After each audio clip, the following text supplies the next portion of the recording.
I'm very excited about this launch because I think this is it's going to really show that we can do giant rockets again. Most space organizations, government or commercial, have set their sights too low. They've really built relatively small rockets.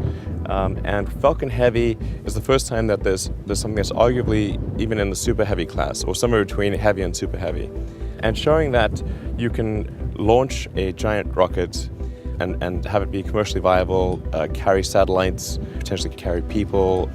Falcon Heavy is capable of actually taking a Dragon mission, taking people around the moon. 4, 3, 2, 1, 0. By this point, Elon Musk had sold his first company, Zip2, for $307 million in 1999, out of which he earned $22 million, and sold his second company, PayPal, to eBay in October of 2002 for $1.5 billion.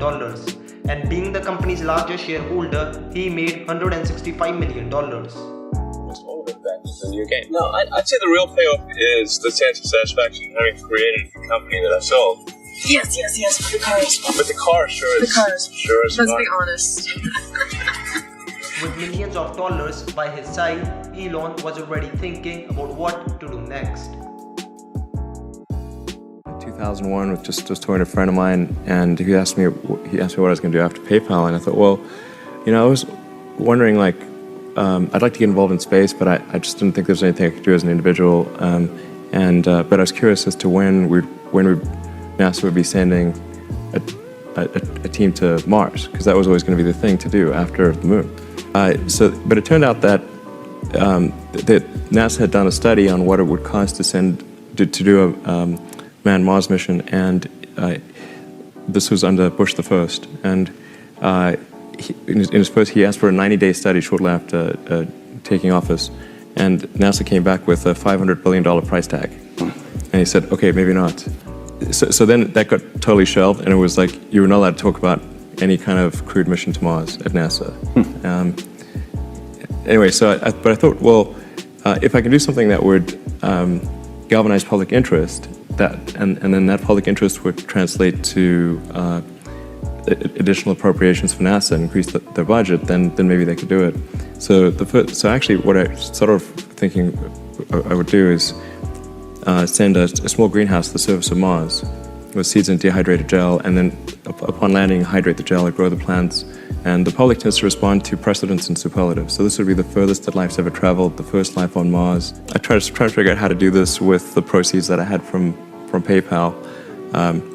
And I was able to figure out how to get the cost of the spacecraft down, and the communications, and the little greenhouse and everything. But the one thing I couldn't compress was the cost to launch, because there are only a few options, and the US options are way too expensive. And so I ended up going to Russia 3 times to try to buy the biggest ICBM in the Russian nuclear fleet. But the people there weren't so nice to him. So Musk decided that the only way to get an affordable rocket was to build it himself. So Elon funded SpaceX to create the rockets in-house, starting with $90 million of his own money.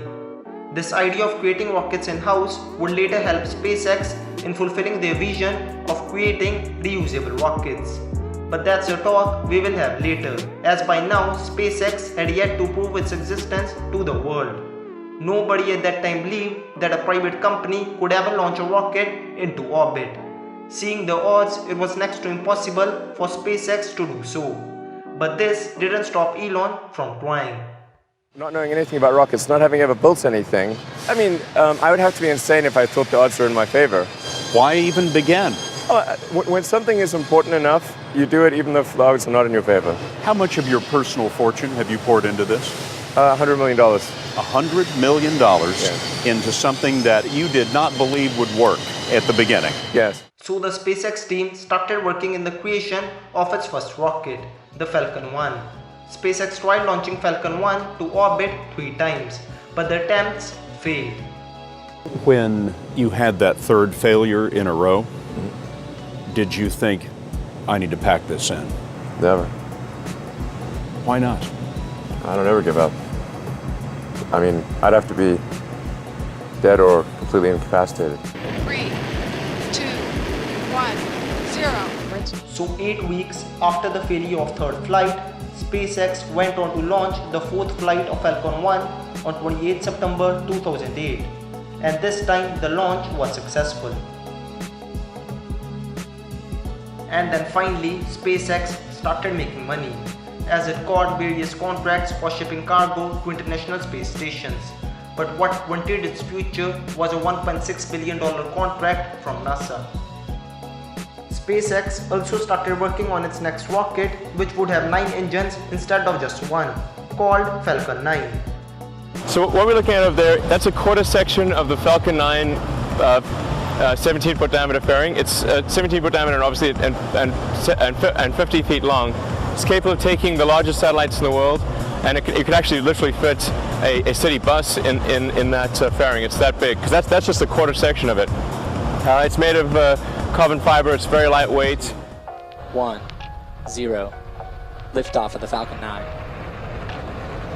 Falcon 9 launched successfully in July of 2010, and since then the rocket have made 77 flights over a period of 9 years, out of which 75 were successful. By now, SpaceX had become a successful money-making company, and this was the right time for Elon to take the next leap, that is reusable rockets. Although the concept of reusable rockets wasn't a new concept, but SpaceX just perfected the concept. SpaceX began working on vertically landing a rocket with a program called Grasshopper. Success here also didn't come easy, as multiple prototypes had failed badly. But in December of 2015, SpaceX was successful in doing so. Amidst all of this, SpaceX was also developing a rocket called Falcon Heavy, essentially combining 3 Falcon 9 rockets into one. Minus 15, stand by for terminal count. All right, guys. Final. 9, 10, 9, 8, 8, 6, 5, 4, 2, 1.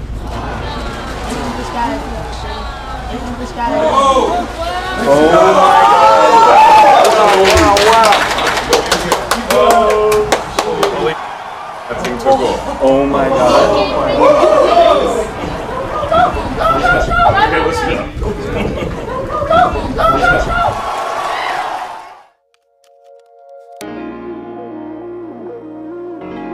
Elon has launched a giant new rocket to fulfill his ambition of conquering Mars, called the Starship. For years, Musk has been talking about how important this rocket will be for humans to reach Mars. And finally, on September 28, 2019, Elon unveiled the prototype. This is the 11th anniversary of the first time SpaceX reached orbit.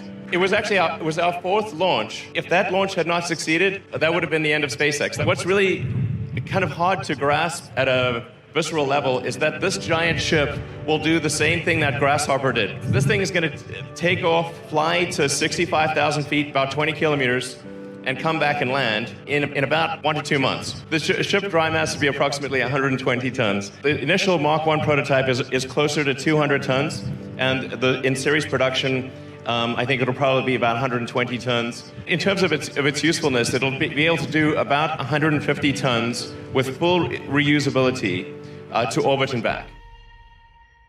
This is 5.5 times taller than the Falcon 1. If everything goes according to the plan, the Starship will have its first flight within the first 6 months.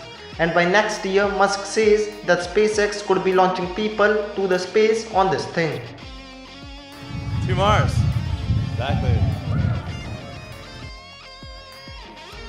So guys, I hope you enjoyed watching the video. And if you are new to this channel, then do subscribe. And I will see you in the next video. Until then, take care and bye bye.